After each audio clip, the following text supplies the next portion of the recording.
Shalom kekasih hatinya Tuhan. It's nice to meet you again this morning devotional reading pada hari Kamis 16 Desember 2021. Saya sangat bersyukur kepada Tuhan karena Tuhan sangat baik memberikan saya kesempatan pada hari ini. Saya berharap siapapun kalian, dimanapun kalian berada, kalian juga tetap bersuka cita sebab Tuhan sangat baik kepada kita.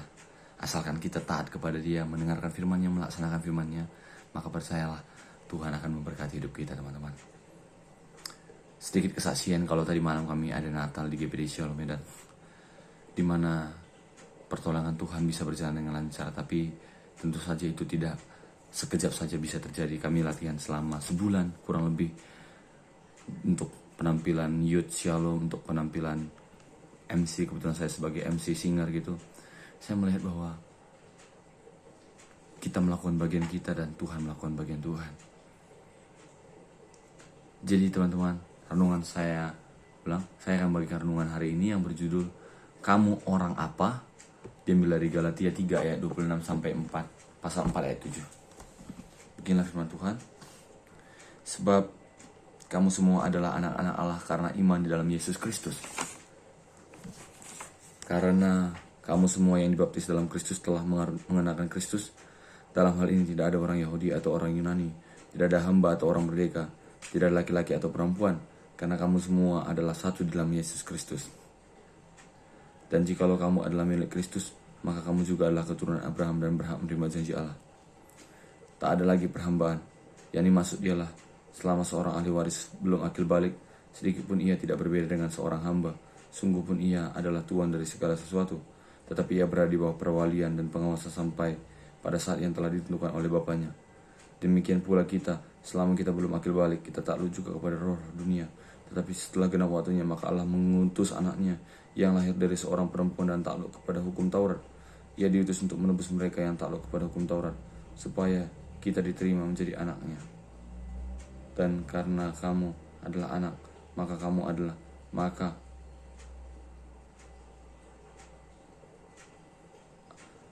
Allah telah menyuruh roh anaknya ke dalam hati kita yang berseru, ya Aba, ya Bapa.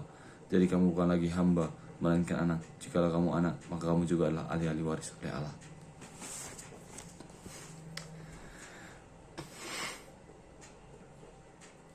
Teman-teman yang dikasihi oleh Tuhan, kita sudah mendengarkan renungan firman Tuhan, natsnya.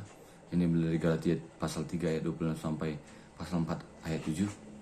Sini saya akan mencoba menyimpulkan renungan, mengambil poin-poin dari setiap paragraf. Paragraf pertama itu, penulis pergi ke toko es krim, dan ketika masuk ke toko es krim, sang kasir melihat ke anaknya dan bertanya, kamu orang apa? Di paragraf kedua dikatakan bahwa pertanyaannya itu menimbulkan rasa sakit hati bagi si penulis, karena pertanyaannya itu nadanya sangat kasar dan menimbulkan rasa sakit hati dan marah yang sering dialami oleh penulis saat bertumbuh dewasa sebagai keturunan Meksiko dan Amerika. Jadi si penulis ini sebenarnya keturunan Meksiko dan Amerika, blasteran namanya gitu, yang berpenampilan tidak sesuai dengan stereotip pada umumnya. Paragraf ketiga dikatakan bahwa dia mendoakan dan memberi pengampunan. Dalam hati dia mendoakan orang itu sementara. Ini lucu ya, anaknya terus menyebutkan rasa es krim yang ingin dicobanya gitu. Namanya juga anak balita ya. Tapi sang penulis ini memberikan pengampunan gitu, dan melepaskan pengampunan dan meminta Allah memberi saya kerelaan hati untuk mengampuni, dikatakan. Rupanya dia dari sejak bertahun-tahun, sejak beberapa tahun yang lalu, dia sering dibully gitu. Dia sering bergumul dengan perasaan tidak aman dan tidak berharga, sampai dia mulai belajar menerima identitasnya sebagai anak Allah yang dikasihinya. Kemudian paragraf keempat dikatakan bahwa orang percaya adalah anak-anak Allah karena iman. Jadi kita sebetulnya anak-anak Allah, meskipun kita berbeda-beda, kita adalah anak-anak Allah dalam iman.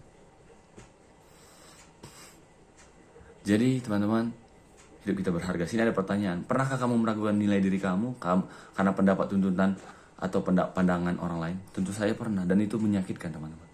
Bagaimana kesadaran bahwa semua anak Allah diciptakan menurut gambarnya dapat membantu kamu mengasihi mereka yang berbeda dari kamu? Yang kita pegang itu firman Tuhan bahwa kita sudah ditebus oleh darah Tuhan dan kita ingin menjadi anak-anak oleh iman. Kita berdoa, Allah Bapa, tolong aku untuk melihat diriku dan orang lain melalui matamu, serta mengasihi orang yang berbeda dariku dengan kasih-Mu. Terima kasih Tuhan buat firman-Mu hari ini Tuhan. Biarlah firman-Mu terus menjadi berkat bagi kami Tuhan. Berkati teman-teman yang sudah mendengarkannya, biarlah firman ini bisa bertumbuh dan berbuah dalam hati kami Tuhan. Biarlah kami jangan lagi menghina sama kami, dan biarlah kami juga bisa melepaskan pengampunan kepada orang-orang yang menghina kami Tuhan. Terima kasih Tuhan, terpujilah nama-Mu, haleluya, amin. Terus memberkati, God bless you.